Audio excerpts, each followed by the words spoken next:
Guten Tag, hier ist der Nachtanwalt, and welcome to War 3 of Season 26, where we are taking on Savage Squad. So, Savage Squad is a pretty good alliance. Got some YouTubers in them, like Dreaman and Vager. Shout out to those guys. But yeah, for us, it means a big challenge. Well, yeah, let's get into it. So I will start on path 2 in Immortal Hulk and Corvus Glaive. And yeah, I just hate this path. If you don't play it right, they get a lot of Furies and then you die. For section 2, I will be on path 1, fighting Sentinel on Indomitable and Vigor, and Manthing on Lionheart and Buffet, as well as Hyperion on Strike Counter, Combat Power Rate and Buffet as well.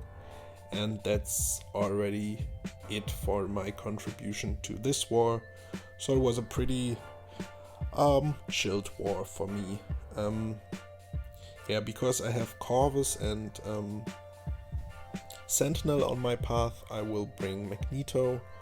Also because I only need Warlock for the other fights, I will bring White Magneto to play some pre-fights for me and for my alliance mates. So yeah, that's my team for this war. And if you've been watching my channel, you know that one of the 2 deaths last season were actually one was on this node against this opponent, Immortal Hulk. I really don't like this node. If you don't play it correct, the defender gets a lot of Fury buffs really fast, or Fury passives, not buffs, and starts hitting crazy hard. And with Immortal Hulk, if you don't manage his charges, he gets his invulnerability state, which means you have to turtle sometime. And yeah, that just makes the fight even longer and even more difficult. So last time I did not pay attention to, or I paid attention to the Fury buffs, but I thought, yeah, I can just parry him and attack him normal. This time I decided to throw my special attacks so he doesn't build up that many Fury buffs. With Warlock you can manage his power pretty nice, like you saw there. Usually because of power struggle I get 1 bar of power if he gets 1 bar of power, but because he's running willpower, I can power drain him beneath 1 bar of power, then hit him so he gets 1 bar of power, and that's how I get 2 bars of power.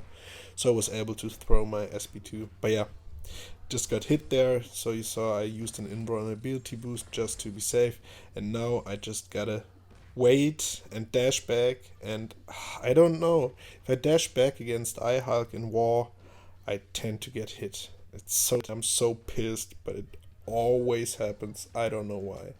But I used an invulnerability boost, I used some big boosts, and I survived, and that's the most important thing, like I always say. But yeah, it's still, I just want to have a perfect fight against him, and it was with 3 or 4 mistakes. A good fight, but 3 or 4 mistakes, and it's not a good fight anymore.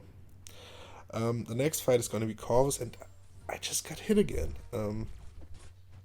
I really have to cool down, chill in war. I don't know.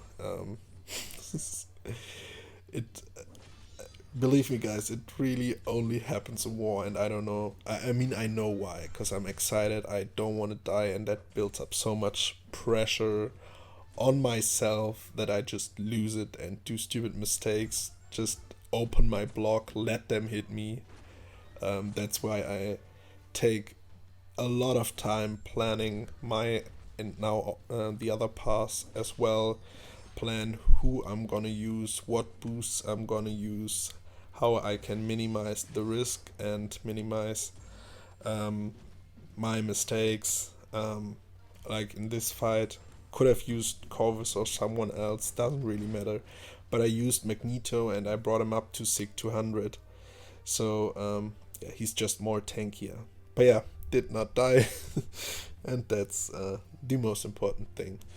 So for section 2, I'm on path 1 again, at least for this war. The first fight on Vigor and Indomitable a Sentinel. That's also why I brought Magneto, because he's probably, besides Medusa, and she's small, so it's also more difficult, I guess. The best attacker against Sentinel, or yeah, yeah, not really much to say. I didn't heal up because I knew I wouldn't have to. I don't need Magneto afterwards. And yeah, the only thing to be careful about, like you just saw there happening, is if you do your heavy attack with Magneto, you can trigger protect. That's why I have to intercept pretty well there.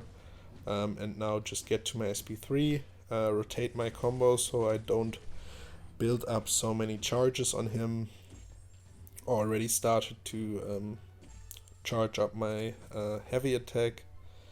And yeah, 10 prowess buffs should basically be enough. Charge my heavy one more time, 25 prowess buffs, and that's definitely enough to kill him. Even if he would be a 7-star, I guess it would kill him. But yeah, not too bad of a fight. Magneto, like I said, just a great counter for Sentinel in general.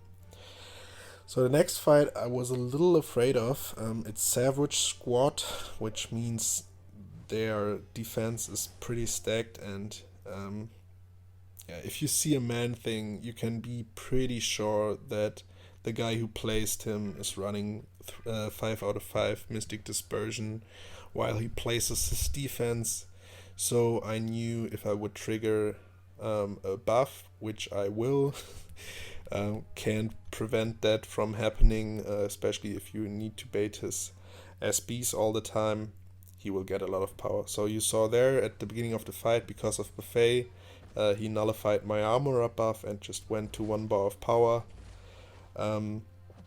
Yeah, that's why I used an invulnerability boost, because I knew even if I would play it perfect and bait every special attack, sooner rather than later he would get to his SP3.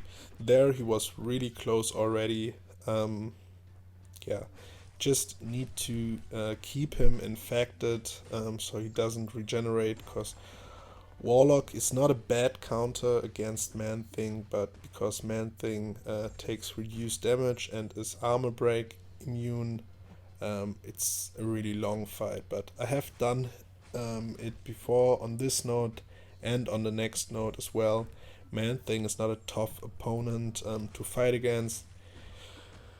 Yeah, you just gotta bait a lot of special attacks, play careful, don't get hit.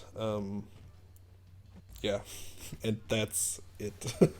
There I just got hit 2 times. Now I only have 1 charge left on my indestructible boost, which sucks. Was played pretty stupid by me again. Don't know how he hit me there. But yeah, now just gotta stay focused, bait his SPs. Don't wanna risk anything, that's why I just block his SP1. I can evade it pretty well, but because it has this weird spacing, or it flies down and up, sometimes I miss the timing, and that's why sometimes I get hit by his SP1. So yeah, didn't want to risk it, and if I would have risked it, I would have lost my 3rd charge, which I needed for this SP3. But yeah, so now I can't take another SP3 to the face. Probably would survive 1, but don't really want to risk it, especially with those armor breaks on me. But yeah, 2.5 minutes into the fight, he's down to 13%. Just need to bait his SP2 again. Go in, and I got my special tech 3 for safety. He's down to 4%. Now I throw my SP3, and I think it should finish him. And let's see. And it did. Great. So yeah, was an okay fight. Like I said, with 5 out of 5 in Mystic Dispersion, it can become pretty fast, pretty tricky. But yeah, he's down. I survived. Everything is okay. And my last fight for this war is gonna be Hyperion on strike, counter, combat, power rate, and buffet. I already took him a couple wars before on that note as well. I think Warlock is probably not the best counter, but a really good one. You can also use Human Torch, for example, and block his SB1s to build up smolders and temperature. But with Warlock, if you get him infected, it's pretty nice. But this time, he doesn't want to throw his special, and there it was really close. He almost got 3 bars of power. Fortunately, he didn't, and threw his special. Also, because I had to bait, I couldn't place my virus charges on him, so I didn't get him infected in time. And he healed up. Heal again in this fight. Yeah, I think he will heal now. No, maybe later. But yeah, it's really not a difficult fight if Hyperion is willing to throw his specials. If not, you can always try to or power drain him with your SB1, but that way you'll lose your infection and then he will regenerate. And yeah, because of the way I play this fight, I will not be able to throw a special one anyway. So yeah, just be aggressive and bait, and try to get him or keep him infected. And then the fight should be... Yeah, if I see it now, didn't play it perfect, should have parried a lot more, but I tried to do damage. But when I dexed there, buffet triggered and he regenerate quite a bunch, so it just made the fight last way longer. But it's okay, I still do have 3 minutes time. He's down to 40. Now I need to get him infected fast. I only got 7 charges on him, so he probably... Yeah, there I just take everything on the block so he doesn't heal from buffet. Now I got him infected, now I can dex again. He's down to 20%. The fight is, yeah, I would say it's under control at this point. 2.5 minutes into the fight, he's down to 8%. Just taking on the block again, so I don't trigger buffet. One more combo. Bait another SB2. One more hit, and he goes down. So yeah, wasn't too bad. Yeah, that was the end of my contribution to the war, and it was also the end of the war. Unfortunately, we lost the Savage Squad. We just died too many times in the end, and then it wasn't... We hadn't have any chance left. But yeah, unfortunately we lost, so we are 2-1 for the season now. But anyway, I hope you guys enjoyed this war, and I will see you guys on my next one. Take care.